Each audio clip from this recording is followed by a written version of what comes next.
ಆತ್ಮೀಯ ಸ್ಪರ್ಧಾರ್ಥಿಗಳೇ, ಎಲ್ಲರಿಗೂ ನಮಸ್ಕಾರ. ನಾನು Hasan Jagirdar, mental ability by Hasan sir ಕ್ಲಾಸ್ಗೆ ತಮಗೆಲ್ಲರಿಗೂ ಸ್ವಾಗತ.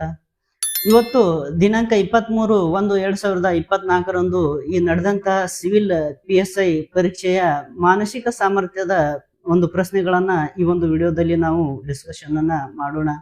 ಈ ಸಿವಿಲ್ PSI ಪರೀಕ್ಷೆಯಲ್ಲಿ ಒಟ್ಟು 12 ಪ್ರಶ್ನೆಗಳು ಏನಾಗ್ಯಾವ ಅಂದ್ರ ಮಾನಸಿಕ ಸಾಮರ್ಥ್ಯ ಒಂದು ಟಾಪಿಕ್ ದಿಂದ ಬಂದಿರುವುದನ್ನ ನಾವು ಗಮನಿಸ್ತೇವೆ.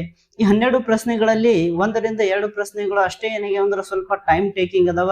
ಉಳಿಕಿದ ಎಲ್ಲಾ ಪ್ರಶ್ನೆಗಳನ್ನ ನಾವು ವಿದಿನ್ 20-30 ಸೆಕೆಂಡ್ಗಳಲ್ಲಿ ಬಿಡಿಸಬಹುದು. ತಾವು ಚೆನ್ನಾಗಿ ಮೆಂಟಲ್ ಎಬಿಲಿಟಿನ ಪ್ರಾಕ್ಟೀಸ್ ಮಾಡಿದ್ರೆ 12 ಪ್ರಶ್ನೆಗಳು ತಾವೇನಾಗಿರ್ತಾವ ಅಂದ್ರ ಈ 12 ಅಂಕಗಳು ತಾವು ಆರಾಮಾಗಿ ಅಥವಾ ಸುಲಭವಾಗಿ ಅವುಗಳನ್ನ ಗಳಿಸಬಹುದು. ಹಾಗಾದ್ರೆ ಇವತ್ತಿನ ಈ ಒಂದು ವಿಡಿಯೋದಲ್ಲಿ ನಾವು ಆ ಪ್ರಶ್ನೆ ಪತ್ರಿಕೆಯಲ್ಲಿ ಬಂದಂತ ಮಾನಸಿಕ ಸಾಮರ್ಥ್ಯದ ಪ್ರಶ್ನೆಗಳನ್ನ 1 by 1 ಡಿಸ್ಕಷನ್ ಅನ್ನ ಮಾಡೋಣ. ಇಂದು ನಡೆದ ಈ ಸಿವಿಲ್ PSI ಪರೀಕ್ಷೆಯ ನೇಮಕಾತಿಯ ಮಾನಸಿಕ ಸಾಮರ್ಥ್ಯದ 12 ಪ್ರಶ್ನೆಗಳಲ್ಲಿ ಮೊದಲನೇ ಒಂದು ಪ್ರಶ್ನೆ ಈ ತೆರನಾಗಿದೆ. ಈ ಮೊದಲನೇ ಒಂದು ಪ್ರಶ್ನೆಯನ್ನ ಗಮನಿಸ್ರಿ. ಈ ಕೆಳಗೆ 3 ಚಿತ್ರಗಳನ್ನು ನೀಡಿದ್ದು ಅವುಗಳು ಸ್ನಾತಕ ಪದವೀಧರರು, ಸ್ನಾತಕೋತ್ತರ ಪದವೀಧರರು ಮತ್ತು ಅಧಿಕಾರಿಗಳನ್ನ ಪ್ರತಿನಿಧಿಸುತ್ತದೆ. ಇವುಗಳಲ್ಲಿ ಯಾವ ಭಾಗವು ಸ್ನಾತಕ ಮತ್ತು ಸ್ನಾತಕೋತ್ತರ ಪದವೀಧರರಾಗಿರುವ ಅಧಿಕಾರಿಗಳನ್ನ ಪ್ರತಿನಿಧಿಸುತ್ತದೆ? A option G, D option D, C option B, D option ಏನಾಗಿರ್ತದೆ ಸಿ. ಈ ಒಂದು ಎಕ್ಸಾಂಪಲ್ ಅನ್ನ ನಾವು ಕೇವಲ ಓದಿದ ತಕ್ಷಣ ಏನ್ ಮಾಡಬಹುದು ಅಂದ್ರ ಇದನ್ನ ಹಾಕಿ ಬಿಡಬಹುದು. ಅಷ್ಟೊಂದು ಈಸಿ ಆಗಿರುವ ಪ್ರಶ್ನೆ ಇದು. ಈಗ ಪ್ರಶ್ನೆಯಲ್ಲಿ ಏನ್ ಕೇಳ್ಯಾನ ನೋಡ್ರಿ. ಪ್ರಶ್ನೆಯಲ್ಲಿ ಏನ್ ಕೇಳ್ಯಾನಂದ್ರ ಸ್ನಾತಕ ಮತ್ತು ಸ್ನಾತಕೋತ್ತರ ಪದವೀಧರ ಆಗಿರ್ಬೇಕು ಮತ್ತು ಅಧಿಕಾರಿಗಳು ಕೂಡ ಆಗಿರ್ಬೇಕು. ಹಾಗಾದ್ರೆ ಮೂರನ್ನ ಪ್ರತಿನಿಧಿಸುವಂತ ಒಂದು ನಕ್ಷೆ ಯಾವ್ದಂತೇಳಿ ಕೇಳ್ಯಾನ. ಆಪ್ಷನ್ಗಳು ಈ ರೀತಿಯಾಗಿವೆ. ಹಾಗಾದ್ರ ಮೊದಲನೇ ನೋಡ್ರಿ, ಡಿ ಆಪ್ಷನ್ ಏನಿದೆ ಸಿ ಇದೆ. ಸಿ ಇಲ್ಲಿದೆ. ಸಿ ಕೇವಲ ಅಧಿಕಾರಿಗಳನ್ನ ಅಷ್ಟೇ ಪ್ರತಿನಿಧಿಸ್ತದ. ಸಿ ಏನಾಗ್ಯದಂದ್ರ ಕೇವಲ ಅಧಿಕಾರಿಗಳನ್ನ ಪ್ರತಿನಿಧಿಸ್ತದ. ಹಾಗಾದ್ರ ಇದು ಸಾಧ್ಯವಿಲ್ಲ. ಸಿ ಆಪ್ಷನ್ ನೋಡ್ರಿ. ಸಿ ಆಪ್ಷನ್ ಏನಾಗ್ಯದಂದ್ರ ಬಿ ಇದೆ. ಬಿ ಕೇವಲ ಸ್ನಾತಕ ಪದವೀಧರರನ್ನ ಮಾತ್ರ ಸೂಚಿಸ್ತದ. ಹಾಗಾದ್ರೆ ಇದನ್ನು ಸಾಧ್ಯವಿಲ್ಲ. ಬಿ ನೋಡ್ರಿ. ಬಿ ಏನಾಗ್ಯದಂದ್ರ ಬಿ ಆಪ್ಷನ್ ಅಲ್ಲಿ ಏನದ ಡಿ ಅದ. ಬಿ ಆಪ್ಷನ್ ಅಲ್ಲಿ ಡಿ ಇರುವುದರಿಂದ ಡಿ ಏನನ್ನ ಸೂಚಿಸ್ತದಂದ್ರ ಡಿ ಏನಾಗ್ಯದಂದ್ರ ಈ 2 ಭಾಗಗಳನ್ನ ಸೂಚಿಸ್ತೈತಿ. ಈ 2 ಭಾಗಗಳು ಯಾವ್ಯಾವದಂದ್ರ ಒಂದು ಸ್ನಾತಕ ಪದವೀಧರರು, ಇನ್ನೊಂದು ಸ್ನಾತಕೋತ್ತರ ಪದವೀಧರರು. ಹಾಗಾಗಿ ಇದನ್ನು ಕೂಡ ಸಾಧ್ಯವಿಲ್ಲ. ಎ ಆಪ್ಷನ್ ನೋಡ್ರಿ. ಎ ಆಪ್ಷನ್ ಅಲ್ಲಿ ಏನಾಗ್ಯದಂದ್ರ ಜಿ ಅದ. ಜಿ ಏನಾಗ್ಯದಂದ್ರ ಈ 3 ಭಾಗಗಳನ್ನ ಸೂಚಿಸ್ತೈತಿ. ಈ 1ನೇ ಭಾಗ ನೋಡ್ರಿ, ಇದು 1ನೇ ಭಾಗ, ಆನಂತರ ಇದು 2ನೇ ಭಾಗ, ಆನಂತರ ಇದು 3ನೇ ಭಾಗ. ಹಾಗಾದ್ರೆ ಈ ಒಂದು ಪ್ರಶ್ನೆಗೆ ನಾವ್ ಏನಾಗ್ಯದಂದ್ರ ಜಿ ಸರಿಯಾದ ಉತ್ತರ ಅಂತೇಳಿ ನಾವು ಇದಕ್ಕೆ ಸರಿಯಾದ ಉತ್ತರ ಆಗಿರ್ತೈತಿ. ಇಂದು ನಡೆದಂತ ಈ ಸಿವಿಲ್ PSI ಪರೀಕ್ಷೆಯ ಮಾನಸಿಕ ವಿಭಾಗದ 12 ಪ್ರಶ್ನೆಗಳಲ್ಲಿ 2ನೇ ಒಂದು ಪ್ರಶ್ನೆ ಈ ರೀತಿಯಾಗಿದೆ. ಈ 2ನೇ ಒಂದು ಪ್ರಶ್ನೆಯನ್ನ ಗಮನಿಸ್ರಿ. ಈ ಕೆಳಗೆ ನೀಡಲಾದ ಪ್ರಶ್ನೆಯಲ್ಲಿ ನೀಡಲಾಗಿರುವ ಚಿತ್ರಗಳ ಸರಣಿಯನ್ನ ತಾರ್ಕಿಕವಾಗಿ ಪೂರ್ಣಗೊಳಿಸುವ ಪ್ರಶ್ನಾರ್ಥಕ ಚಿಹ್ನೆಯಲ್ಲಿ ಯಾವ ಚಿತ್ರ ಬರಬೇಕು? ಹಾಗಾದ್ರೆ ಇಲ್ಲಿ ಒಂದು ಏನ್ ಮಾಡ್ಯಾರ ಚಿತ್ರಗಳ ಸರಣಿಯನ್ನ ಕೊಟ್ಟಾನ. ಈ ಚಿತ್ರಗಳ ಸರಣಿಯಲ್ಲಿ ಈ ಪ್ರಶ್ನಾರ್ಥಕ ಸ್ಥಳದಲ್ಲಿ ಕೆಳಗಿನ ಒಂದು ಆಪ್ಷನ್ಗಳಲ್ಲಿ ಯಾವ ಒಂದು ಚಿತ್ರ ಬರ್ಬೇಕಂತೇಳಿ ಪ್ರಶ್ನೆನ ಕೇಳ್ಯಾನ. ಇದು ತುಂಬಾ ಸುಲಭವಾದ ಪ್ರಶ್ನೆ. ಈ ಪ್ರಶ್ನೆ ಕೂಡ ಏನಾಗಿರೋದಂದ್ರ ವಿದಿನ್ 5-10 ಸೆಕೆಂಡ್ಗಳಲ್ಲಿ ಹಾಕ್ಬಹುದು. ಇದು ಯಾವ ರೀತಿಯಾಗಿ ಹಾಕ್ಬೇಕು ನೋಡ್ರಿ. ಮೊದಲನೇದಾಗಿ ಏನಾಗ್ಯಂದ್ರೆ ಈ ಚಿತ್ರದ ಸರಣಿಯಲ್ಲಿ ಏನು ತಾರ್ಕಿಕತೆ ಇದೆ ಅಂತೇಳಿ ನಮ್ಗೆ ಗೊತ್ತಾಗ್ಬೇಕು. ಹಾಗಾದ್ರೆ ಈ ತಾರ್ಕಿಕತೆಯನ್ನ ನಾವು ತಿಳಿಯಲು ಮೊದಲು ಏನ್ ಮಾಡ್ಬೇಕಂದ್ರೆ ಈ ಚಿತ್ರಗಳನ್ನ ಸೂಕ್ಷ್ಮವಾಗಿ ಗಮನಿಸ್ಬೇಕು. ಈ 1ನೇ ಒಂದು ಚಿತ್ರಕ್ಕೂ 2ನೇ ಚಿತ್ರಕ್ಕೂ ವ್ಯತ್ಯಾಸ ಏನಿದೆ ನೋಡ್ರಿ. ಈ ಸರ್ಕಲ್ ಏನಿದೆಯಲ್ಲ +2 ನಂತರ ಏನಾಗ್ಯದ ಅಂದ್ರ 2ನೇ ಸ್ಥಾನಕ್ಕೆ ಹೋಗ್ಯದ. ಆ ನಂತರ ಈ 2ನೇ ಒಂದು ಚಿತ್ರಕ್ಕೂ 3ನೇ ಒಂದು ಚಿತ್ರಕ್ಕೂ ವ್ಯತ್ಯಾಸ ಏನಾಗ್ಯದ ಅಂದ್ರ ಇಲ್ಲಿ ಏನ ಸರ್ಕಲ್ ಅಂದ್ರ 3ನೇ ಸ್ಥಾನಕ್ಕೆ ಹೋಗ್ಯದ. ಆ ನಂತರ ಇದೇ ಆಗಿ ಇಲ್ಲಿ ಏನಾಗ್ಯದ ಅಂದ್ರ ಸರ್ಕಲ್ ನೋಡ್ರಿ ಈ ಕಡೆ ಇದ್ದಿದ್ದು 1, 2, 3 4ನೇ ಸ್ಥಾನಕ್ಕೆ ಹೋಗ್ಯದ. ಹಾಗಾದ್ರೆ ಮುಂದಿನ ಒಂದು ಪ್ರಶ್ನೆಯಲ್ಲಿ ಏನಾಗ್ಯದ ಅಂದ್ರ ಈ ಸರ್ಕಲ್ 5ನೇ ಒಂದು ಸ್ಥಾನಕ್ಕೆ ಬರ್ಬೇಕು. ಹಾಗಾದ್ರೆ ಆಪ್ಷನ್ಗಳನ್ನ ನೋಡ್ರಿ. ಈ ಆಪ್ಷನ್ದಲ್ಲಿ ಏನಾಗ್ಯದ ಅಂದ್ರ ಐದನೇ ಒಂದು ಸ್ಥಾನಕ್ಕೆ ಬರ್ಬೇಕಂದ್ರ ಇಲ್ಲಿ ನೆಕ್ಸ್ಟ್ ಏನಾಗಿರ್ತದ ಅಂದ್ರ ಐದನೇ ಒಂದು ಸ್ಥಾನ ಅಂದ್ರ ಇಲ್ಲಿದೆ 1 2 3 4 5 ಅಂದ್ರ ಇಲ್ಲಿ ಏನಾಗ್ಯದ ಅಂದ್ರ ನಮ್ಮ ಸರ್ಕಲ್ ಅನ್ನ ಬರಬೇಕು. ಇಲ್ಲಿ ಸರ್ಕಲ್ ಬಂದಿರುವಂತ ಆಪ್ಷನ್ಗಳನ್ನ ನೋಡ್ರಿ. ಎ ಆಪ್ಷನ್ ನಲ್ಲಿ ಇಲ್ಲ, ಬಿ ಆಪ್ಷನ್ ನಲ್ಲಿ ಕೂಡ ಇಲ್ಲ, ಸಿ ಆಪ್ಷನ್ ಇದಕ್ಕೆ ಸರಿಯಾದ ಏನಾಗಿದೆ ಅಂದ್ರ ಆನ್ಸರ್ ಆಗಿರ್ತೈತಿ, ಡಿ ಆಪ್ಷನ್ ಅಲ್ಲಿ ಕೂಡ ಇಲ್ಲ. ಹಾಗಾದ್ರೆ ನಮ್ದು ಏನಾಗಿದೆ ಅಂದ್ರ ಸರ್ಕಲ್ ಇಲ್ಲಿದೆ +5 ಸ್ಥಾನಗಳು 1 2 3 4 5ನೇ ಸ್ಥಾನಕ್ಕೆ ಇಲ್ಲಿ ಬಂದದಂದ್ರ ಹಾಗಾದ್ರ ಸಿ ಆಪ್ಷನ್ ಇದಕ್ಕೆ ಸರಿಯಾದ ಉತ್ತರ ಆಗಿರ್ತೈತಿ. ಈ ರೀತಿಯಾಗಿ ಸಮಸ್ಯೆನ ನಾವು ಬಿಡಿಸಬಹುದು. ಇಂದು ನಡೆದ ಈ PSI ಪರೀಕ್ಷೆಯ ಮಾನಸಿಕ ಸಾಮರ್ಥ್ಯ 12 ಪ್ರಶ್ನೆಗಳಲ್ಲಿ ಎರಡನೇ ಒಂದು ಪ್ರಶ್ನೆ ಈ ರೀತಿಯಾಗಿದೆ. ಎರಡನೇ ಒಂದು ಪ್ರಶ್ನೆಯನ್ನ ಗಮನಿಸ್ರಿ. ಒಂದು ವೇಳೆ ಗಿಳಿಯನ್ನ ನವಿಲು ಎಂದು ಕರೆದರೆ, ನವಿಲನ್ನ ಗುಬ್ಬಿ ಎಂದು ಕರೆದರೆ, ಗುಬ್ಬಿಯನ್ನು ಪಾರಿವಾಳ ಎಂದು ಕರೆದರೆ ಮತ್ತು ಪಾರಿವಾಳವನ್ನ ಗುಬ್ಬಿ ಎಂದು ಕರೆದರೆ ಭಾರತದ ರಾಷ್ಟ್ರೀಯ ಪಕ್ಷಿ ಯಾವುದು? ಎ ಆಪ್ಷನ್ ಗಿಳಿ, ಬಿ ಆಪ್ಷನ್ ಗುಬ್ಬಿ, ಸಿ ಆಪ್ಷನ್ ನವಿಲು, ಡಿ ಆಪ್ಷನ್ ಪಾರಿವಾಳ. ಇದನ್ನು ಕೂಡ ಒಂದು ತುಂಬಾನೇ ಸರಳವಾದ ಪ್ರಶ್ನೆಯಾಗಿದೆ. ಇದನ್ನ ಉತ್ತರಿಸಲು ಮೊದಲು ನಮ್ಗೆ ಏನ್ ಮಾಡ್ಬೇಕಂದ್ರ ಈ ಭಾರತದ ರಾಷ್ಟ್ರೀಯ ಪಕ್ಷಿ ಯಾವ್ದಂತೇಳಿ ನಮ್ಗೆ ಗೊತ್ತಿರಬೇಕು. ನಮಗೆ ಎಲ್ಲರಿಗೂ ಗೊತ್ತಿದೆ ಭಾರತದ ರಾಷ್ಟ್ರೀಯ ಪಕ್ಷಿ ನವಿಲು. ಹಾಗಂತೇಳಿ ಆಪ್ಷನ್ಗಳನ್ನ ನೋಡಿ ಸಿ ನವಿಲು ಇದಕ್ಕೆ ಸರಿಯಾದ ಉತ್ತರ ಅಂತೇಳಿ ನಾವು ಹಾಕಿದ್ರ ನಮ್ದು ಏನಾಗಿರ್ತಂದ್ರ ಆಪ್ಷನ್ ರಾಂಗ್ ಆಗಿರ್ತೈತಿ. ಯಾಕಂದ್ರ ಅವನು ಕೋಡ್ ಭಾಷೆಯಲ್ಲಿ ಬೇರೆ ಬೇರೆ ಪಕ್ಷಿಗಳಿಗೆ ಬೇರೆ ಬೇರೆ ಹೆಸರನ್ನ ಇಟ್ಟನ. ಹಾಗಾದ್ರೆ ನಮ್ಗೆ ಗೊತ್ತು ಭಾರತದ ರಾಷ್ಟ್ರೀಯ ಪಕ್ಷಿ ಏನಾಗ್ಯದ ಅಂದ್ರ ನವಿಲಾಗ್ಯದ. ಆದ್ರೆ ಈ ನವಿಲಿಗೆ ಏನು ಕೋಡಿದೆ ಅದನ್ನ ನಾವು ನೋಡ್ಕೋಬೇಕು. ಹಾಗಾದ್ರೆ ನೋಡ್ರಿ ಏನಂದ್ರ ನವಿಲನ್ನ ಏನಂದಾನ ಗುಬ್ಬಿ ಎಂದು ಕರೆದರೆ, ನವಿಲನ್ನ ಏನಂತೇಳಿ ಗುಬ್ಬಿ ಅಂತೇಳಿ ಕರೆದಾನ. ಹಾಗಾದ್ರೆ ನಮ್ಮ ಕರೆಕ್ಟ್ ಆನ್ಸರ್ ಏನಾಗಿರ್ತಂದ್ರ ಗುಬ್ಬಿ ಕರೆಕ್ಟ್ ಆನ್ಸರ್ ಆಗಿರ್ತದ. ಹಾಗಾದ್ರೆ ಆಪ್ಷನ್ ಅನ್ನ ನೋಡ್ರಿ, ಬಿ ಆಪ್ಷನ್ ಏನಾಗ್ಯದ ಅಂದ್ರ ಗುಬ್ಬಿ. ಬಿ ಆಪ್ಷನ್ ಈ ಒಂದು ಪ್ರಶ್ನೆಗೆ ಸರಿಯಾದ ಉತ್ತರ ಆಗೈತಿ, ಸಿ ಆಪ್ಷನ್ ಆಗಿರೋದಿಲ್ಲ. ಈ ರೀತಿಯಾಗಿ ಇದನ್ನ ನಾವು ಇದನ್ನೇ 5 ಸೆಕೆಂಡ್ ಅಲ್ಲಿ ಬಿಡಿಸಬಹುದು. ಈ PSI ಪರೀಕ್ಷೆಯ ಮಾನಸಿಕ ಸಾಮರ್ಥ್ಯದ 12 ಪ್ರಶ್ನೆಗಳಲ್ಲಿ 4ನೇ ಒಂದು ಪ್ರಶ್ನೆ ಈ ರೀತಿಯಾಗಿದೆ. 4ನೇ ಒಂದು ಪ್ರಶ್ನೆಯನ್ನ ಗಮನಿಸ್ರಿ. ಒಂದು ಅರ್ಥಪೂರ್ಣ ಪದವಾಗಿರುವ ಸಂಖ್ಯೆಗಳ ಗುಂಪನ್ನ ಆಯ್ಕೆ ಮಾಡಿ. PNOACLMN ಇವೆಲ್ಲವುಗಳಿಗೆ 1 2 3 4 5 6 7 8 ಅಂತೇಳಿ ಅವನ್ ಏನ್ ಮಾಡ್ಯಾನ ಅಂದ್ರ ಸಂಖ್ಯೆಗಳನ್ನ ಕೊಟ್ಟಾನ. ಅದೇ ರೀತಿಯಾಗಿ ಕೆಳಗಡೆ ಆಪ್ಷನ್ ಅನ್ನ ಕೊಟ್ಟಾನ. ಇದನ್ನು ಕೂಡ ಏನಾಗ್ಯದ ಅಂದ್ರ ತುಂಬಾ ಒಂದು ಸರಳವಾದ ಪ್ರಶ್ನೆ. ಇದಕ್ಕೆ ಏನ್ ಮಾಡ್ಬೇಕಂದ್ರ ಕೊಟ್ಟಂತ ಸಂಖ್ಯೆಗಳ ಯಾವ ಸಂಖ್ಯೆಗೆ ಯಾವ ಅಕ್ಷರ ಕೊಟ್ಟಾನ ಅದನ್ನ ತುಂಬಿ ಬಿಡಬೇಕು. ಹಾಗಾಗಿ ತುಂಬಿದ ನಂತರ ಏನಾಗಿರ್ಬೇಕಂದ್ರ ಒಂದು ನಮ್ಗೆ ಕಂಪ್ಲೀಟ್ ಒಂದು ಶಬ್ದ ಬಂದಿರಬೇಕು. ಆ ಒಂದು ಶಬ್ದ ಯಾವ ರೀತಿಯಾಗಿ ಆಗಿದೆ ನೋಡ್ರಿ. ಎ ಒಂದು ಆಪ್ಷನ್ ನೋಡ್ರಿ, ಮೊದಲನೇದಾಗಿ 2 ಎನ್ ತುಂಬ್ರಿ, ಆನಂತರ 7 ಎಂ ತುಂಬ್ರಿ, ಆನಂತರ 8 ಏನ್ ಮಾಡ್ರಿ ಅಂದ್ರ ಐ ತುಂಬ್ರಿ. ಈ ರೀತಿಯಾಗಿ ಎಂ ಎನ್ ಐ ಯಾವುದೋ ಶಬ್ದ ಬರಂಗಿಲ್ಲ. ಹಾಗಾಗಿ ಇದು ಆಪ್ಷನ್ ಅಲ್ಲ. ಒಟ್ಟು ಶಬ್ದಗಳನ್ನ ತಾವು ತುಂಬಲಿಕ್ಕೆ ಹೋಗ್ಬಾರ್ದು. 2 ಅಥವಾ 3 ತುಂಬಿದ ನಂತರ ನಮ್ಗೆ ಗೊತ್ತಾಕೈತಿ ಇದು ಶಬ್ದ ಆಯ್ತು ಇಲ್ಲೋ ಅಂತೇಳಿ. ಆಮೇಲೆ ನೋಡ್ರಿ ಅದನ್ನ ಅಟ್ಟಕ್ಕೆ ಬಿಟ್ಟು ಬಿಡ್ಬೇಕು. ಬಿ ಆಪ್ಷನ್ ನೋಡ್ರಿ, 4ಕ್ಕೆ ನೋಡ್ರಿ ಎ ಅದ, ಆನಂತರ 7ಕ್ಕ ಎಂ ಅದ, ಆನಂತರ 5ಕ್ಕೆ ಏನದ ಸಿ ಅದ, ಆನಂತರ 2ಕ್ಕೆ ಏನದ ಅಂದ್ರ ಎನ್ ಅದ. ಈ ರೀತಿಯಾದ ಯಾವ ಒಂದು ಶಬ್ದನೂ ಬರಂಗಿಲ್ಲ. ಹಾಗಾಗಿ ಏನಾಗ್ಯದ ಅಂದ್ರ ಬಿ ಆಪ್ಷನ್ ಕೂಡ ಇದಕ್ಕೆ ಉತ್ತರ ಆಗಿರೋದಿಲ್ಲ. ಸಿ ಆಪ್ಷನ್ ನೋಡ್ರಿ, ಮೊದ್ಲಿಗೆ ಏನದ 7 ಅದ, 7 ಅಂದ್ರ ಎಂ ಐತಿ, ಆನಂತರ 1 ಏನಿದೆ ಅಂದ್ರ ಪಿ ಅದ, ಆನಂತರ 8 ನೋಡ್ರಿ ಐ ಅದ, ಆನಂತರ 5 ನೋಡ್ರಿ ಸಿ ಅದ, ಆನಂತರ 6 ನೋಡ್ರಿ ಏನಾಗ್ಯದ ಎಲ್ ಅದ. MPICL ಈ ರೀತಿಯಾದ ಯಾವ ಒಂದು ಶಬ್ದನೂ ಬರಂಗಿಲ್ಲ. ಆದ್ರಿಂದ ಇದನ್ನು ಏನಾಗ್ಯದ ಅಂದ್ರ ಸಿ ಆಪ್ಷನ್ ಕೂಡ ಕ್ಯಾನ್ಸಲ್. ಸಿ ಆಪ್ಷನ್ ಕ್ಯಾನ್ಸಲ್ ಆದ್ರೆ ಒಂದು ಪ್ರಶ್ನೆಯಲ್ಲಿ ಏನಾಗ್ಯದ 3 ಆಪ್ಷನ್ಗಳು ಕ್ಯಾನ್ಸಲ್ ಆದಂದ್ರ 4ನೇ ಆಪ್ಷನ್ ಏನು ಅದಕ್ಕೆ ಉತ್ತರ ಆಗಿರ್ತದ. ಆದ್ರೂ ಇದೊಂದು ಸಲ ಏನ್ ಮಾಡಮಂದ್ರ ಚೆಕ್ ಮಾಡಮಿ.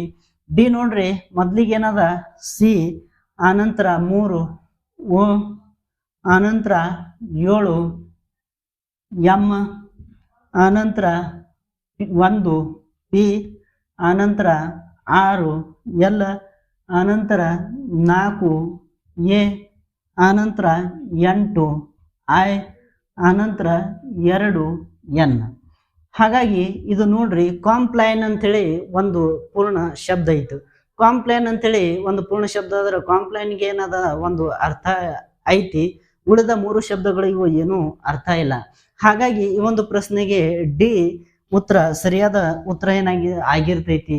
ಈ ರೀತಿಯಾಗಿ ಇದನ್ನ ಏನ್ ಮಾಡ್ಬೋದು ಅಂದ್ರೆ ನಾವು ಆಪ್ಷನ್ಗಳನ್ನ ಹಾಕಿನೇ ಬಿಡಿಸ್ಬೇಕು. ಇದಕ್ಕೆ ಬೇರೆ ಯಾವ ಒಂದು ಶಾರ್ಟ್ಕಟ್ ವಿಧಾನ ಇಲ್ಲ. ಆದ್ರಿಂದ ಇದನ್ನ ನಾವ್ ಏನ್ ಮಾಡ್ಬೇಕಂದ್ರೆ ಪ್ರತಿಯೊಂದು ಆಪ್ಷನ್ಗೆ ಯಾವ ಕೋಡ್ ಬಂದೈತಿಲ್ಲ ಆ ಕೋಡ್ಗಳನ್ನ ಇಟ್ಟು ಆಪ್ಷನ್ಗಳನ್ನ ಕ್ಯಾನ್ಸಲ್ ಮಾಡುವುದರ ಮುಖಾಂತರ ಉತ್ತರನ ನಾವು ಕಂಡು ಹಿಡಿಬೇಕು. ಈಗ ಈ ಮುಂದಿನ ಒಂದು ಪ್ರಶ್ನೆಯನ್ನ ಗಮನಿಸ್ರಿ. 5ನೇ ಪ್ರಶ್ನೆ ಈ ರೀತಿಯಾಗಿದೆ. ಈ ಕೆಳಗಿನ ಪದಗಳನ್ನ ತಾರ್ಕಿಕವಾಗಿ ವ್ಯವಸ್ಥೆಗೊಳಿಸಿರಿ. 1ನೇದ್ದು ಪ್ಯೂಪ, 2ನೇದ್ದು ಲಾರ್ವಾ, 3ನೇದ್ದು ಪತಂಗ, 4ನೇದ್ದು ಮೊಟ್ಟೆ. ಆಪ್ಷನ್ ಈ ರೀತಿಯಾಗಿದೆ. ABCD ಅಂತೇಳಿ 4 ಆಪ್ಷನ್ಗಳನ್ನ ಕೊಟ್ಟಾನ. ಈ ಕೊಟ್ಟಂತ ಆಪ್ಷನ್ಗಳಲ್ಲಿ ಪ್ಯೂಪ, ಲಾರ್ವಾ, ಆ ನಂತರ ಏನಾಗಿದೆ ಮೊಟ್ಟೆ, ಪತಂಗ, ಇವುಗಳಲ್ಲಿ ಏನು ಸಂಬಂಧ ಇದೆ ಅಂತೇಳಿ ನಾವು ತಾರ್ಕಿಕವಾಗಿ ಇವುಗಳನ್ನ ವಿಚಾರ ಮಾಡಬೇಕು. ಆನಂತರ ತಾರ್ಕಿಕವಾಗಿ ಮೊದಲು ಯಾವ್ದು ಬರ್ತದೆ ಅಂತೇಳಿ ಗೊತ್ತಿಲ್ಲ ಅಂದ್ರ ಆಪ್ಷನ್ಗಳನ್ನ ನೋಡ್ಬೇಕು. ಆಪ್ಷನ್ಗಳನ್ನ ನೋಡ್ರಿ. ಆಪ್ಷನ್ಗಳನ್ನ ನೋಡಿದ ತಕ್ಷಣ 4 ಆಪ್ಷನ್ಗಳಲ್ಲಿ ಏನಾಗ್ಯದಂದ್ರ 4ನೇ ಒಂದು ಸಂಖ್ಯೆ ಮೊದಲಿಗೆ ಆಗ್ಯದ. ಹಾಗಾದ್ರ ಮೊಟ್ಟೆ ಏನಾಗ್ಯದ ಅಂದ್ರ ಮೊದಲಿಗೆ ಆಗಿರ್ತೈತಿ. ಆನಂತರ ಈ ಮೊಟ್ಟೆಯಲ್ಲಿ ಏನಾಗಿರ್ತದಂದ್ರ ಈ ಪತಂಗ ಅಂದ್ರ ಏನಾಗಿರ್ತದಂದ್ರ ಬಟರ್ಫ್ಲೈ ಅಂತೀವಲ್ಲ, ಈ ಪತಂಗಗಳ ಒಂದು ಜೀವನದ ಸೈಕಲ್ ಅನ್ನ ಅವ ಕೊಟ್ಟಾನ. ಈ ಮೊಟ್ಟೆಗಳು ಏನಾಗಿರ್ತಾವಂದ್ರ ಆನಂತರ ಪ್ಯೂಪ ಆಗಿ ಕನ್ವರ್ಟ್ ಆಗಿರ್ತವ. ಹಾಗಾದ್ರೆ ಮೊದಲು ಮೊಟ್ಟೆ ಇರ್ತದ, ಆನಂತರ ಇದು ಪೂಪ ಅಲ್ಲ, ಇದು ಪ್ಯೂಪ ಆಗಿ ಪರಿವರ್ತನೆ ಆಗ್ತೈತಿ. ಆನಂತರ ಪ್ಯೂಪ ಹೋಗಿ ಏನಾಗಿರ್ತಂದ್ರ ಲಾರ್ವಾ ಆಗ್ತದ. ಲಾರ್ವಾ ಆಗಿ ಮುಂದೆ ಏನಾಗಿರ್ತಂದ್ರ ಈ ಪತಂಗ ಆಗಿ ಹಾರಿ ಹೋಗ್ಬಿಡ್ತೈತಿ. ಆನಂತರ ಏನಾಗ್ಯದಂದ್ರ ಆಪ್ಷನ್ಗಳು ನೋಡ್ರಿ 4, 1, 2, 3. ಎಲ್ಲಿ ಏನದ ಅಂದ್ರ 4, 1, 2, 3 ಅದ ನೋಡ್ರಿ. ಇಲ್ಲಿ ಇಲ್ಲ, ಇದು ಆಪ್ಷನ್ ಇಲ್ಲ. ಹಾಗಾದ್ರೆ ಬಿ ಯಲ್ಲಿ ಕೂಡ ಏನಾಗ್ಯದಂದ್ರ ಬಿ ಆಪ್ಷನ್ ಇದಕ್ಕೆ ಒಂದು ಸರಿಯಾದ ಉತ್ತರ ಅಂತೇಳಿ ಹೇಳ್ಬೋದು. 4, 1, 2, 3 ಇದೆ. ಆನಂತರ ಸಿ ಆಪ್ಷನ್ ಇಲ್ಲ, ಡಿ ಆಪ್ಷನ್ ಕೂಡ ಇಲ್ಲ. ಹಾಗಾದ್ರ ಈ ಒಂದು ಉದಾಹರಣೆಗೆ ಏನಾಗ್ಯದಂದ್ರ ಈ ಬಿ ಆಪ್ಷನ್ ಕರೆಕ್ಟ್ ಆದ ಉತ್ತರ ಆಗಿರ್ತೈತಿ. ಇಂದು ನಡೆದ ಈ ಸಿವಿಲ್ PSI ಪರೀಕ್ಷೆಯ ಮಾನಸಿಕ ಸಾಮರ್ಥ್ಯ ವಿಭಾಗದ 12 ಪ್ರಶ್ನೆಗಳಲ್ಲಿ 6ನೇ ಒಂದು ಪ್ರಶ್ನೆಯನ್ನ ಈಗ ಬಿಡಿಸೋಣ. ಈ 6ನೇ ಒಂದು ಪ್ರಶ್ನೆ ನೋಡ್ರಿ ಈ ರೀತಿಯಾಗಿದೆ. ಒಂದು ದಿನದಲ್ಲಿ ಒಂದು ಗಡಿಯಾರದ ಮುಳ್ಳುಗಳು ಎಷ್ಟು ಬಾರಿ ಪರಸ್ಪರ ವಿರುದ್ಧವಾಗಿರುತ್ತವೆ? ಎ ಆಪ್ಷನ್ 20 ಬಾರಿ, ಬಿ ಆಪ್ಷನ್ 4 ಬಾರಿ, ಸಿ ಆಪ್ಷನ್ 22 ಬಾರಿ, ಡಿ ಆಪ್ಷನ್ 24 ಬಾರಿ, ಡಿ ಆಪ್ಷನ್ 22 ಬಾರಿ. ಇದೇನಾಗಿರ್ತದಂದ್ರ ತುಂಬಾನೇ ಒಂದು ಈಜಿ ಆದ ಪ್ರಶ್ನೆ. ಇದಕ್ಕ ಏನಾಗ್ಯದಂದ್ರ ಬಿಡಿಸುವಂತ ಒಂದು ಅವಶ್ಯಕತೆ ಇಲ್ಲ, ಇದನ್ನ ಡೈರೆಕ್ಟ್ ಹಾಕ್ಬಹುದು.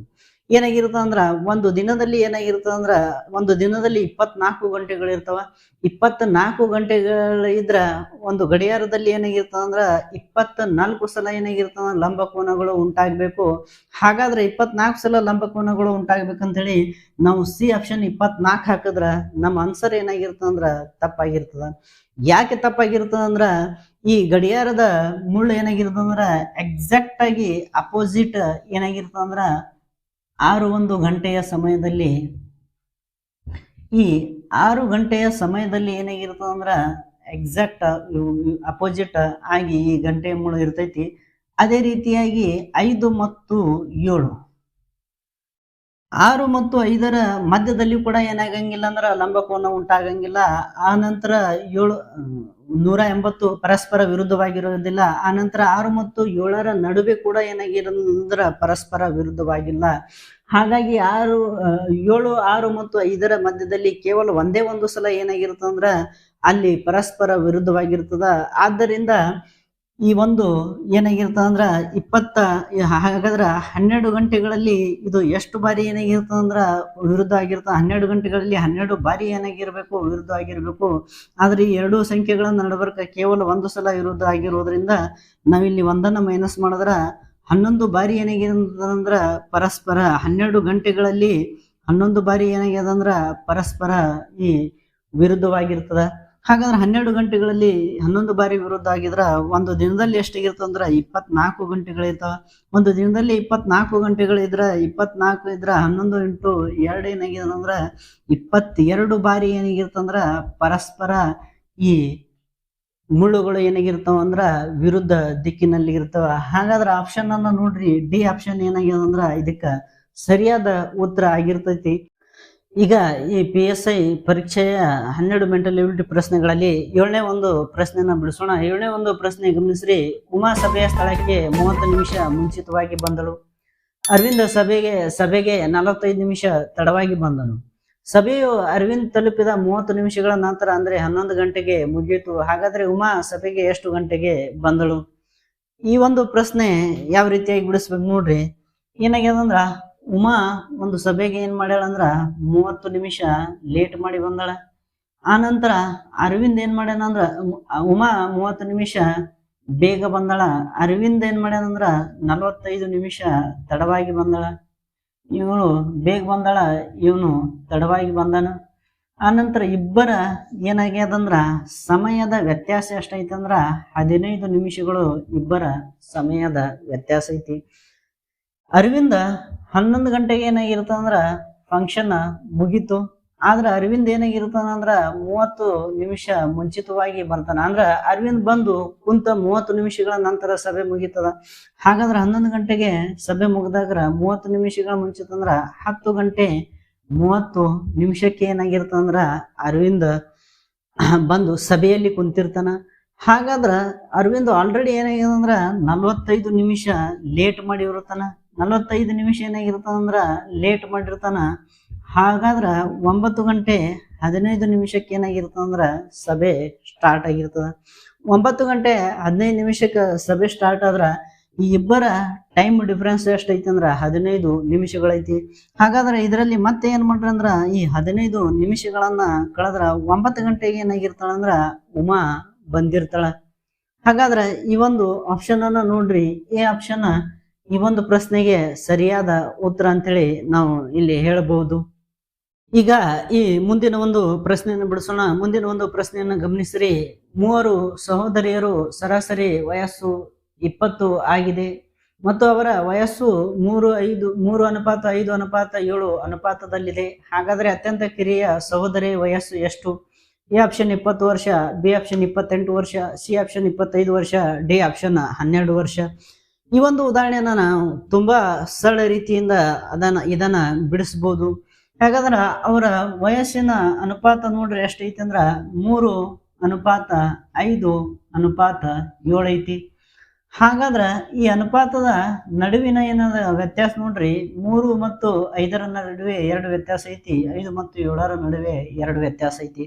ಹಾಗಾದ್ರ ಈ ಅನುಪಾತಗಳ ನಡುವೆ ಏನಾಗ್ಯದಂದ್ರ ವ್ಯತ್ಯಾಸ ಸ್ಥಿರವಾಗಿದ್ರ ಅದು ವ್ಯತ್ಯಾಸ ಸೇಮ್ ಆಗಿದ್ರ ಈ ನಡುವಿನ ಸಂಖ್ಯೆ ಏನಾಗಿರ್ತದಂದ್ರ ಅದರ ಸರಾಸರಿ ಆಗಿರ್ತದ. ಹಾಗಾಗಿ 5 ಭಾಗ ಇಕ್ವಷ್ಟು ಏನಾಗಿರ್ತದಂದ್ರ 20 ವರ್ಷ ಅಂತ ಹೇಳಿ ನಾವು ಇಲ್ಲಿ ಕನ್ಸಿಡರ್ ಮಾಡಬಹುದು. ಹಾಗಾದ್ರೆ 1 ಭಾಗ ಇಕ್ವಷ್ಟು ಎಷ್ಟಾಗಿರ್ತದಂದ್ರ 5 1 5 4 20 4 ವರ್ಷ ಆಗಿರ್ತದ. ಈ 3 5 7 ಈ ಸಂಖ್ಯೆಗಳನ್ನ ನೋಡಿದ್ರೆ ಅತ್ಯಂತ ಕಿರಿಯರು ಯಾರಂತ ಹೇಳಿ ನಮ್ಗೆ ಗೊತ್ತಾಗ್ತದಂದ್ರ 3 ಏನಾಗ್ಯದ ಅತ್ಯಂತ ಕಿರಿಯ, 7 ಏನಾಗ್ಯದ ಅತ್ಯಂತ ಹಿರಿಯ. ನಮಗೆ ಅತ್ಯಂತ ಕಿರಿಯ ಸಹೋದರಿ ವಯಸ್ಸು ಕೇಳ್ಯಾರ. ಹಾಗಾದ್ರೆ ಈ 4ರೊಂದಿಗೆ ಏನ್ ಮಾಡ್ಬೇಕಂದ್ರ 3ಅನ್ನ ಗುಣಾಕಾರ ಮಾಡ್ಬೇಕು. 4 3 12 ವರ್ಷ ಏನಾಗಿರ್ತದಂದ್ರ ಅತ್ಯಂತ ಕಿರಿಯ ಸಹೋದರಿಯ ವಯಸ್ಸಾಗಿರ್ತದ. ಆಪ್ಷನ್ಗಳನ್ನ ನೋಡ್ರಿ. ಡಿ ಆಪ್ಷನ್ ಏನಾಗಿರ್ತದಂದ್ರ ಈ ಒಂದು ಉದಾಹರಣೆಗೆ ಸರಿಯಾದ ಉತ್ತರ ಆಗಿರ್ತೈತಿ. ಈಗ ಮುಂದಿನ ಒಂದು ಉದಾಹರಣೆಯನ್ನ ಬಿಡಿಸೋಣ. ಈ 10ನೇ ಒಂದು ಉದಾಹರಣೆ ಈ ರೀತಿಯಾಗಿದೆ. 340 ಮೀಟರ್ ಸುತ್ತಳತೆ ಇರುವ ಒಂದು ಆಯತಾಕಾರದ ಪ್ಲಾಟ್ನ ಸುತ್ತ 1 ಮೀಟರ್ ಅಗಲದ ಬೇಲಿಯನ್ನ ಪ್ರತಿ ಚದರ್ ಮೀಟರ್ಗೆ ₹10ರಂತೆ ಹಾಕಲು ತಗುಲುವ ವೆಚ್ಚವೆಷ್ಟು? A option ₹3,400, B option ₹1,700, C option ₹3,440, D option ₹2,990. ಈ ಒಂದು ಉದಾಹರಣೆನ ಯಾವ ರೀತಿಯಾಗಿ ಬಿಡಿಸ್ಬೇಕು ನೋಡ್ರಿ. ಏನಾಗ್ಯದ, ಒಂದು ಆಯತದ ಸುತ್ತಳತೆ ಎಷ್ಟೈತಿ ಅಂದ್ರ ಆಯತದ ಸುತ್ತಳತೆ 340 ಮೀಟರ್ ಅದ. ಈಗ ಆಯತದ ಸುತ್ತಳತೆ ಸೂತ್ರ ನಮ್ಗೆ ಗೊತ್ತದ. ಪಿ ಇಕ್ವಷ್ಟು ಏನಾಗಿರ್ತಂದ್ರ 2 into bracket L plus B ಆಗಿರ್ತೈತಿ. ಎಲ್ ಪ್ಲಸ್ ಬಿ ಆಗಿದ್ರ ಇದು 340 ಏನಾಗ್ಯದಂದ್ರ ಸುತ್ತಳತೆ ಆಗ್ಯದಂದ್ರ 2 into bracket of L plus B. ಆನಂತರ 2 ಈ ಕಡೆ ತಂದ್ರೆ ಇದನ್ನ ಛೇದೊಡ್ರಿ. 2 ಒಂದ್ಲೆ 2 ಒಂದ್ಲೆ 2, 2 ಏಳೆ 14. L plus B equals to ಎಷ್ಟಾಗಿರ್ತಂದ್ರ 170 ಆಗಿರ್ತದ. ಇದೊಂದು ಆಯತ ಆದ.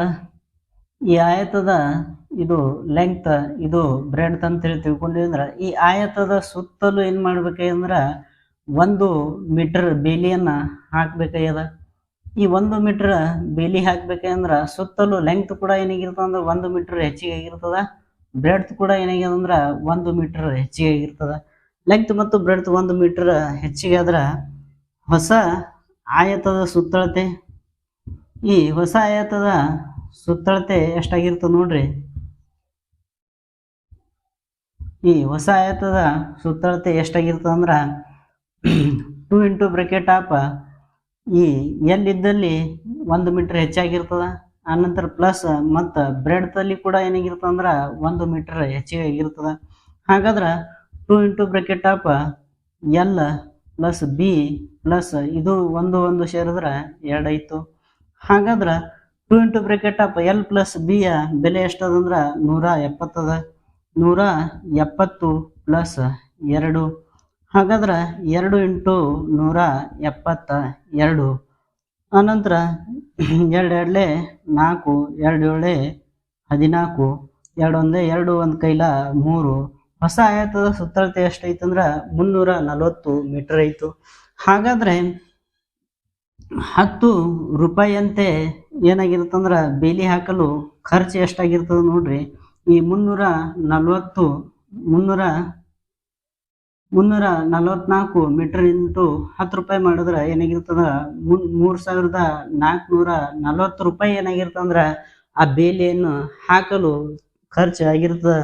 ಆಪ್ಷನ್ ನೋಡ್ರಿ, ಸಿ ಆಪ್ಷನ್ ಈ ಒಂದು ಪ್ರಶ್ನೆಗೆ ಸರಿಯಾದ ಉತ್ತರ ಆಗಿರ್ತೈತಿ. ಈಗ ಈ 11 ಉದಾಹರಣೆಯನ್ನ ಬಿಡಿಸೋಣ. 11 ಉದಾಹರಣೆ ಗಮನಿಸ್ರಿ. 10ನೇ ಉದಾಹರಣೆ ಈ ರೀತಿಯಾಗಿದೆ. ಈ ಕೆಳಗಿನ ಚಿತ್ರಗಳಲ್ಲಿ ಎಷ್ಟು ತ್ರಿಭುಜಗಳಿವೆ? ಒಂದು ಚಿತ್ರ ಕೊಟ್ಟನ, ಅದರಲ್ಲಿರುವ ತ್ರಿಭುಜಗಳ ಸಂಖ್ಯೆನ ಕೇಳೋಣ. A option 28, B option 24, C option 25, D option 26. ಈ ಒಂದು ಪ್ರಶ್ನೆ ತುಂಬಾನೇ ಸರಳವಾದ ಪ್ರಶ್ನೆ. ಈಗ ಒಂದು ಆಯತ ಇದೆ. ಈ ಆಯತ ವರ್ಗದಲ್ಲಿ ಈ ರೀತಿಯಾಗಿ ಇದರಲ್ಲಿ ಏನಾಗಿರ್ತಂದ್ರ 8 ತ್ರಿಭುಜಗಳಿರ್ತಾವ.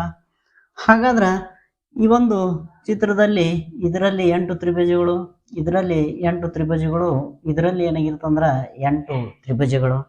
ಹಾಗಾದ್ರ 8 8 8 3 24 ತ್ರಿಭುಜಗಳು ಇರ್ತಾವ ಅಂತ ಹೇಳಿ ನಾವು ಬಿ ಆಪ್ಷನ್ 24 ಅಂತೇಳಿ ಹಾಕ್ದಿವಿ ಅಂದ್ರ ನಮ್ಮ ಆನ್ಸರ್ ಏನಾಗಿರ್ತಂದ್ರ ರಾಂಗ್ ಆಗಿರ್ತದ. ಯಾಕಂದ್ರ ಈ ತ್ರಿಭುಜಗಳಲ್ಲಿ ಏನಾಗಿರ್ತಂದ್ರ ಇದರಲ್ಲಿ 8 ಇರ್ತಾವ. ಅದು ಇಂಡಿವಿಜುವಲ್ ಆಗಿ ಒಂದೊಂದು ಇದ್ದಕ್ರೆ 8 ಇರ್ತಾವ. ಆದ್ರೆ 2 ಕೂಡ್ದಕ್ರೆ ಏನಾಗಿರ್ತಂದ್ರ ಈ ಒಂದು ತ್ರಿಭುಜ, ಈ ಒಂದು ಆಕೃತಿ, ಈ ಒಂದು ಆಕೃತಿ 2 ಕೂಡದಲ್ಲಿ ಇದು ಒಂದು ತ್ರಿಭುಜ ಮತ್ತೆ ಇದು ಒಂದು ತ್ರಿಭುಜ ಮತ್ತ ಏನಾಗಿರ್ತಂದ್ರ ಈ ಒಂದು ತ್ರಿಭುಜದ ಸಂಖ್ಯೆ ಹೆಚ್ಚಾಗಿರ್ತದ. ಹಾಗಾದ್ರ ಇಲ್ಲಿ ಮತ್ತೆ 2 ತ್ರಿಭುಜಗಳಾಗ್ತವ, ಇಲ್ಲಿ ಕೂಡ ಮತ್ತೆ 2 ತ್ರಿಭುಜಗಳು ಉಂಟಾಗ್ತವ. ಹಾಗಾದ್ರೆ 8 3 24, 26, 28 ತ್ರಿಭುಜಗಳು ಈ ಒಂದು ಆಕೃತಿಯಲ್ಲಿ ಇರ್ತವ. ಹಾಗಾದ್ರೆ ಆಪ್ಷನ್ ನೋಡ್ರಿ, ಈ ಆಪ್ಷನ್ 28 ಈ ಒಂದು ಉದಾಹರಣೆಗೆ ಸರಿಯಾದ ಉತ್ತರ ಆಗಿರ್ತೈತಿ. ಈಗ ಮುಂದಿನ ಒಂದು ಪ್ರಶ್ನೆಯನ್ನ ಬಿಡಿಸೋಣ. ಈ ಮುಂದಿನ ಪ್ರಶ್ನೆ ಒಂದು ಗಮನಿಸ್ರಿ. ಈ ಕೆಳಗಿನ ಪ್ರಶ್ನೆಗಳಲ್ಲಿ ಪ್ರಶ್ನಾರ್ಥಕ ಚಿಹ್ನೆ ಇರುವ ಕಡೆ ಯಾವ ಅಂದಾಜು ಮೌಲ್ಯ ಬರುತ್ತದೆ? 18% 609 ಪ್ಲಸ್ 27.5% 450 ಕ್ವಶನ್ ಮಾರ್ಕ್. ಆಪ್ಷನ್ಗಳು ಈ ತೆರನಾಗಿವೆ. A option 720, B option 733, C option 767, D option 745. ಈ ಒಂದು ಉದಾಹರಣೆಯನ್ನ ನಾವು ಯಾವ ರೀತಿಯಾಗಿ ಬಿಡಿಸ್ಬೇಕು ನೋಡ್ರಿ. ಏನಾಗ್ಯದ 18% 609. ಹಾಗಾದ್ರೆ 609 ನಾವ್ ಏನ್ ಮಾಡಿದಂದ್ರ 100% ಅಂತ ಹೇಳಿ ತಿಳ್ಕೊಂಡೇವಂದ್ರ 1% ಈಕ್ವಲ್ ಟು ಎಷ್ಟಾಗಿರ್ತದಂದ್ರ 6.09 ಆಗಿರ್ತದ. ಹಾಗಾದ್ರ 1% ಈಕ್ವಲ್ ಟು 6.09 ಆಗಿದ್ರ ಈ 6.09 ರೊಂದಿಗೆ ಏನಾಗ್ಯದಂದ್ರ ನಮ್ಗೆ 18% ಬೇಕಾಗ್ಯದ. ಇದನ್ನ ನಾವು ಗುಣಾಕಾರ ಮಾಡಿದೀವಿ. ಅಂದ್ರೆ ಎಷ್ಟಾಗಿರ್ತಂದ್ರ ಇದು 109.32%, 109.62% ಬರ್ತದ. ಆನಂತರ ಮತ್ತೇನಾಗಿದೆ ಅಂದ್ರ ಈ 450ನ್ನ 100% ಅಂತೇಳಿ ನಾವು ತಿಳಿದೀವಿ ಅಂದ್ರ 1%ರ ಬೆಲೆ ಎಷ್ಟಾಗಿರ್ತಂದ್ರ 4.5 ಆಗಿರ್ತ. ಈ 4.5 ನಮ್ಗೇನಾಗಿರ್ತಂದ್ರ 27.5% ಬೇಕಾಗಿರ್ತ. ಇದರೊಂದಿಗೆ 27.5% ನಾವು ಗುಣಾಕಾರ ಮಾಡಿದೀವಿ ಅಂದ್ರ ಎಷ್ಟಾಗಿರ್ತಂದ್ರ 123.75% ಬರ್ತದ. ಹಾಗಾದ್ರ 109 ಎರಡನ್ನ ಏನ್ ಮಾಡ್ರಿ ಅಂದ್ರ ನಡುಬರ್ಕ ಪ್ಲಸ್ ಚಿಹ್ನೆ ಇದೆ, ಪ್ಲಸ್ ಮಾಡ್ರಿ. 109.62ನ 123.75 ಜೊತೆಗೆ ನಾವೇನ್ ಮಾಡ್ಬೇಕಂದ್ರ ಪ್ಲಸ್ ಅನ್ನ ಮಾಡಿದ್ವಿ ಅಂದ್ರ 5 1 2 7, ಆನಂತರ 6 1 7 ಏನಾಗಿರುತ್ತಂದ್ರ 13, 9 10 ಏನಾಗಿರುತ್ತಂದ್ರ 13, 2 1 3 1 1 2. ಹಂಗಂದ್ರ 233.37 ಏನಾಗಿರ್ತದಂದ್ರ ನಮ್ಗ ಬೆಲೆ ಬಂತು. ಹಾಗಾದ್ರ ಇದರ ಅಂದಾಜು ಬೆಲೆ ಎಷ್ಟಾಗಿರ್ತಂದ್ರ 233 ಅಂದಾಜು ಬೆಲೆ ಆಗಿರ್ತದ. ಈ ಪಾಯಿಂಟ್ ನ ನಂತರ ಅಂದಾಜು ಬೆಲೆನ ಕಂಡುಹಿಡಿಬೇಕಾದ್ರ ಪಾಯಿಂಟ್ ನ ನಂತರ ಈ ಕಡೆ ಈ 5ರ ಮೇಲ್ಗಡೆ ಸಂಖ್ಯೆ ಇದ್ರ 333 ಬದಲಿಗೆ 334 ಹಿಡಿಬೇಕು. ಆದ್ರೆ ಇಲ್ಲಿ 5ಕ್ಕಿಂತಲೂ ಕಡಿಮೆ ಇರೋದ್ರಿಂದ ನಾವು 233 ಅನ್ನ ಹಿಡಿತೀವಿ. ಆಪ್ಷನ್ ಅನ್ನ ನೋಡ್ರಿ, ಬಿ ಆಪ್ಷನ್ 233 ಇದಕ್ಕೆ ಒಂದು ಸರಿಯಾದ ಉತ್ತರ ಆಗಿರ್ತೈತಿ. ಈ ಕ್ಯಾಲ್ಕುಲೇಷನ್ ಪಾರ್ಟ್ ಯಾವಾಗ ಬರ್ತೈತಿಲ್ಲ ಸ್ವಲ್ಪ ಏನಾಗಿರ್ತಂದ್ರ ಸಮಯ ಹಿಡಿತದ. ನಿಮ್ಗೆ ಎಕ್ಸಾಮ್ ಅಲ್ಲಿ ಸಮಯ ಇದ್ರೆ ಇಂಥ ಸಮಸ್ಯೆನ ಮಾಡ್ರಿ, ಸಮಯ ಇಲ್ಲ ಅಂದ್ರ ಇಂಥ ಸಮಸ್ಯೆನ ಸ್ಕಿಪ್ ಮಾಡಿ ಮತ್ತೆ ಮುಂದ್ಗಡೆ ಹೋಗಿ ಮತ್ತೆ ಕೊನೆಯ ಒಂದು ಸಂದರ್ಭದಲ್ಲಿ ಇಂಥ ಒಂದು ಸಮಸ್ಯೆನ ನೀವೇನ್ ಬಿಡಿಸಿ ಆರಾಮಾಗಿ ಏನಂದ್ರ ಅಂಕಗಳನ್ನ ಗಳಿಸಬಹುದು. ಈಗ ಈ PSI ಮೆಂಟಲ್ ಎಬಿಲಿಟಿಯ 12 ಪ್ರಶ್ನೆಗಳಲ್ಲಿ 12ನೇ ಒಂದು ಪ್ರಶ್ನೆ ಅಥವಾ ಕೊನೆ ಒಂದು ಪ್ರಶ್ನೆ ಈ ರೀತಿಯಾಗಿದೆ. ಈ ಪ್ರಶ್ನೆನ ನೋಡ್ರಿ, ಈ ಕೆಳಗಿನ ಪದಗಳನ್ನ ನಿಘಂಟಿನಲ್ಲಿ ಇರುವಂತೆ ಹೊಂದಿಸಿ ಬರೆಯಿರಿ. ಮೊದಲನೇ ಪದ ಫೆನೆಸ್ಟ್ರೇಷನ್, ಎರಡನೇ ಪದ ಫೀದರ್, ಮೂರನೇ ಪದ ಫೀಡ್ ಹೆಡ್, ನಾಲ್ಕನೇ ಪದ ಫ್ಯೂಚರ್, ಫೀಚರ್, ಐದನೇ ಪದ ಫೆಮಿನೈನ್. ಆಪ್ಷನ್ಗಳು ಈ ರೀತಿಯಾಗಿವೆ. ಈ ಒಂದು ಉದಾಹರಣೆ ಕೂಡ ತುಂಬಾ ಸುಲಭವಾದ ಉದಾಹರಣೆ. ಇನ್ನು ನಿಘಂಟಿನ ಪ್ರಕಾರ ಅಂದ್ರೆ ಡಿಕ್ಷನರಿಯ ಪ್ರಕಾರ ನಾವೇನ್ ಮಾಡ್ಬೇಕಂದ್ರ ಇದನ್ನ ಅರೇಂಜ್ಮೆಂಟ್ ಮಾಡ್ಬೇಕು. ಡಿಕ್ಷನರಿಯ ಪ್ರಕಾರ ಅರೇಂಜ್ಮೆಂಟ್ ಮಾಡ್ಬೇಕಂದ್ರ ಮೊದಲು ನಮ್ಮ ಡಿಕ್ಷನರಿಯಲ್ಲಿ ಯಾವ ರೀತಿಯಾಗಿ ಶಬ್ದಗಳು ಇರ್ತಾವ ಅಂತೇಳಿ ಗೊತ್ತಿರ್ಬೇಕು. ಡಿಕ್ಷನರಿಯಲ್ಲಿ ಏನಾಗಿರ್ತಾವಂದ್ರ ಈ ಅಲ್ಫಾಬೆಟಿಕ್ ಆರ್ಡರ್ ಅಲ್ಲಿ ಶಬ್ದಗಳು ಇರ್ತಾವ. ಮೊದಲಿಗೆ ಎ ಶಬ್ದಗಳು ಇರ್ತಾವ, ಆನಂತರ ಬಿ ಶಬ್ದಗಳು, ಸಿ ಡಿ ಹೀಗೆ ಏನಾಗಿರ್ತಾವಂದ್ರ ಮುಂದುವರೆದಿರ್ತಾವ. ಆನಂತರ ನೋಡ್ರಿ, ಇಲ್ಲಿ ಎಲ್ಲವೂ ಶಬ್ದಗಳು ಏನಾಗ್ಯಾವ ಅಂದ್ರ ಎಫ್ ನಲ್ಲಿ ಅದಾವ. ಹಾಗಾದ್ರ ಎಫ್ ನಲ್ಲಿರುವಂತ ಶಬ್ದಗಳಲ್ಲಿ ಮತ್ತೆ ಮೊದಲನೇ ಒಂದು ಶಬ್ದ ಯಾವ್ದು ಬರ್ತದಂದ್ರ ಎಫ್ ನ ನಂತರ ಮುಂದಿನ ಅಕ್ಷರ ಯಾವ್ದು ಏನಾಗಿರ್ತಂದ್ರ ABCD ಸೀರಿಯಲ್ ವೈಸ್ ಆಗಿರ್ತಲ್ಲ ಆ ರೀತಿಯಾಗಿ ಬರ್ತಾವ. ಹಾಗಾದ್ರ ಈ ಒಂದೇ ಒಂದು ಶಬ್ದ ನೋಡ್ರಿ ಎಫ್ ಇದೆ, ಎರಡನೇ ಶಬ್ದದಲ್ಲಿ, ಮೂರನೇ ಶಬ್ದದಲ್ಲಿ, ನಾಲ್ಕನೇ ಶಬ್ದದಲ್ಲಿ, ಐದನೇ ಶಬ್ದದಲ್ಲಿ ಎಲ್ಲಾ ಶಬ್ದಗಳಲ್ಲಿ ಎಫ್ ಇದೆ. ಹಾಗಾದ್ರ ಈ ಎಫ್ ಇವುಗಳನ್ನೆಲ್ಲ ಬಿಡ್ರಿ. ಆನಂತರ ಮೂರನೇ ಒಂದು ಅಕ್ಷರನ ನೋಡ್ರಿ. ಮೂರನೇ ಒಂದು ಅಕ್ಷರ ನೋಡಿದ್ರಿ ಅಂದ್ರೆ ಏನಾಗಿರ್ತ ಅಂದ್ರ ಮೂರನೇ ಒಂದು ಅಕ್ಷರ ನೋಡಿದ್ರಿ ಅಂದ್ರ ಈ 2 ಮತ್ತು 4ರಲ್ಲಿ ಏನಾಗ್ಯದಂದ್ರ ಎ ಶಬ್ದ ಬಂದೈತಿ. ಹಾಗಾದ್ರ ಇದರಲ್ಲೇ ಯಾವುದೋ ಒಂದು ಶಬ್ದ ಮೊದ್ಲಿಗೆ ಬರ್ತದ. ಎ ಬಂದದ, ಇಲ್ಲಿನೂ ಎ ಬಂದದ, ಇಲ್ಲಿನೂ ಟಿ ಐತಿ, ಇಲ್ಲಿನೂ ಟಿ ಐತಿ, ಇಲ್ಲಿ ನೋಡ್ರಿ ಎಚ್ ಅದ, ಯು ಅದ. ಹಾಗಾದ್ರೆ ಇವ್ಗಿಂತಲೂ ಮೊದಲು ಎಚ್ ಬರ್ತದ ಅಂದ್ರ ಈ ಒಂದು ಶಬ್ದ ಏನಾಗಿರ್ತಂದ್ರ ಡಿಕ್ಷನರಿಯಲ್ಲಿ ಮೊದಲು ಬಂದಿರ್ತದ. ಈ ಒಂದು ಶಬ್ದ ಏನಾಗಿರ್ತಂದ್ರ ಎರಡನೇ ಒಂದು ಸ್ಥಾನದಲ್ಲಿ ಬಂದಿರ್ತದ. ಹಾಗಾದ್ರ ಈ 2 ಮತ್ತು 4 ಏನಾಗಿರ್ತಾವಂದ್ರ ಮೊದಲು ಏನಾಗಿರ್ತಂದ್ರ 2 ಬಂದಿರ್ತದ, ಆನಂತರ ಏನಾಗಿರ್ತಂದ್ರ 4 ಬಂದಿರ್ತದ. ಆನಂತರ ಇಲ್ಲಿ ಆಪ್ಷನ್ ನೋಡ್ರಿ 2 4 ಏನಾಗ್ಯಾವ ಅಂದ್ರ 2 ಆಪ್ಷನ್ ಆಗ್ಯಾವ. ಹಾಗಾಗಿ ಏನಾಗ್ಯದಂದ್ರ ಇನ್ನು ಮತ್ತೆ ಮುಂದೆ ಇದನ್ನ ಮುಂದುವರಿಸ್ರಿ. ಆನಂತರ ಈ 2 ಶಬ್ದಗಳನ್ನ ಬಿಟ್ಟು ಮತ್ತೆ ನೋಡ್ರಿ, ಇಲ್ಲಿ ಮೂರನೇ ಅಕ್ಷರ ಏನಾಗ್ಯದಂದ್ರ ಇ ಐತಿ. ಮೂರನೇ ಒಂದು ಶಬ್ದದಲ್ಲಿ ಮೂರನೇ ಅಕ್ಷರ ಇ ಐತಿ. ಐದನೇ ಒಂದು ಶಬ್ದದಲ್ಲಿ ಮೂರನೇ ಅಕ್ಷರ ಐ ಐತಿ. ಐಗಿಂತಲೂ ಈ ಏನಾಗ್ಯದಂದ್ರ ಮೊದಲಿಗೆ ಬರ್ತದ. ಹಾಗಾದ್ರ 1 ಮತ್ತು 3ರಲ್ಲಿ ನೋಡ್ರಿ ಏನಾಗ್ಯದಂದ್ರ ಒಂದು ಮತ್ತು ಮೂರರಲ್ಲಿ ನೋಡ್ರಿ ಈ ಏನಾಗ್ಯದ ಅಂದ್ರ ಮೊದಲಿಗೆ ಬರ್ತದ, ಹಾಗಾದ್ರ ಇದು ಮೂರನೇ ಒಂದು ಸ್ಥಳದಲ್ಲಿ ಬರ್ತದ. ಈ ಅಗನ ಮೂರನೇ ಅಕ್ಷರ ನೋಡ್ರಿ ಮತ್ತೆ ಏನಾಗ್ಯದ ಎಂ ಮತ್ತು ಎನ್ ನಲ್ಲಿ ಏನಾಗಿರ್ತಂದ್ರ ಎಂ ಮೊದಲಿಗೆ ಬರ್ತದ, ಇದು 4ನೇ ಸ್ಥಾನದಲ್ಲಿ ಬರ್ತದ. ಇದು ಏನಾಗಿರ್ತಂದ್ರ 5ನೇ ಸ್ಥಾನದಲ್ಲಿ ಬರ್ತದ.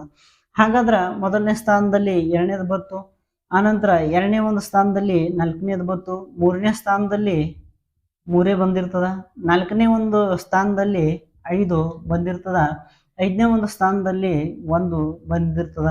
ಈ ಅಲ್ಫಾಬೆಟಿಕಲ್ಲಿಗೆ ನಾವು ಅರೇಂಜ್ಮೆಂಟ್ ಅನ್ನ ಮಾಡುವಂತ ಒಂದು ಸಂದರ್ಭದಲ್ಲಿ 2, 4, 3, 5, 1 ಈ ರೀತಿಯಾಗಿ ಶಬ್ದಗಳು ಬಂದಿರ್ತಾವ. ಡಿಕ್ಷನರಿಯಲ್ಲಿ ಈ ಆಪ್ಷನ್ಗಳನ್ನ ನೋಡ್ರಿ, ಯಾವ್ದೇನ 2, 3, 5, 1 ಇದೆ. ಹಾಗಾದ್ರ ಆಪ್ಷನ್ ನೋಡ್ರಿ, 1ನೇ ಆಪ್ಷನ್ ಇಲ್ಲ, ಇದು ಕ್ಯಾನ್ಸಲ್. 2ನೇ ಆಪ್ಷನ್ ಇಲ್ಲ, ಕ್ಯಾನ್ಸಲ್. 3ನೇ ಆಪ್ಷನ್ ಏನಾಗಿರ್ತದಂದ್ರ 3ನೇ ಆಪ್ಷನ್ ಇದಕ್ಕೊಂದು ಸರಿಯಾದ ಉತ್ತರ ಆಗಿರ್ತದ. ಈ ರೀತಿಯಾಗಿ ಇದನ್ನ ಟ್ಯಾಲಿ ಮಾಡಿ ಬರಿಬೇಕು. ಇಲ್ಲಿಯವರೆಗೂ ನಾವು ಇವತ್ತು ನಡೆದಂತಹ ಈ ಸಿವಿಲ್ PSI ಪರೀಕ್ಷೆಯ ಮಾನಸಿಕ ಸಾಮರ್ಥ್ಯದ ವಿಭಾಗದಲ್ಲಿ ಬರುವಂತಹ 12 ಪ್ರಶ್ನೆಗಳಿಗೆ ನಾವು ಉತ್ತರನ ಕಂಡುಕೊಂಡಿದ್ದೀವಿ. 12 ಪ್ರಶ್ನೆಗಳು ಅತ್ಯಂತ ಸುಲಭವಾದ ಪ್ರಶ್ನೆಗಳದಾವ. ನಾನು ಕೊಟ್ಟ ಈ ಮಾಹಿತಿ ತಮಗೆಲ್ಲರಿಗೂ ಇಷ್ಟವಾಗಿದೆ ಅಂತ ಹೇಳಿ ನಾನು ಭಾವಿಸ್ತೀನಿ. ಈ ಮಾಹಿತಿ ತಮಗೆ ಇಷ್ಟವಾದಲ್ಲಿ ಈ ಮಾಹಿತಿಯನ್ನು ಹೆಚ್ಚಿನ ಸಂಖ್ಯೆಯಲ್ಲಿ ತಮ್ಮ ಫ್ರೆಂಡ್ಸ್ ಜೊತೆಗೆ ಇದನ್ನ ಶೇರ್ ಮಾಡಿ. ಹಾಗೆ ನೀವು ನಮ್ಮ ಚಾನಲ್ ಅನ್ನ ನೋಡುವಂತ ಒಂದು ಸಂದರ್ಭದಲ್ಲಿ ನಮ್ಮ ಚಾನಲ್ ಅನ್ನ ಸಬ್ಸ್ಕ್ರೈಬ್ ಮಾಡಿ. ಮತ್ತೆ ಒಂದು ಹೊಸ ಕಾನ್ಸೆಪ್ಟ್ ನೊಂದಿಗೆ ಮುಂದಿನ ಒಂದು ವಿಡಿಯೋದಲ್ಲಿ ಭೇಟಿಯಾಗೋಣ. ಅಲ್ಲಿವರೆಗೂ ನಮಸ್ಕಾರ.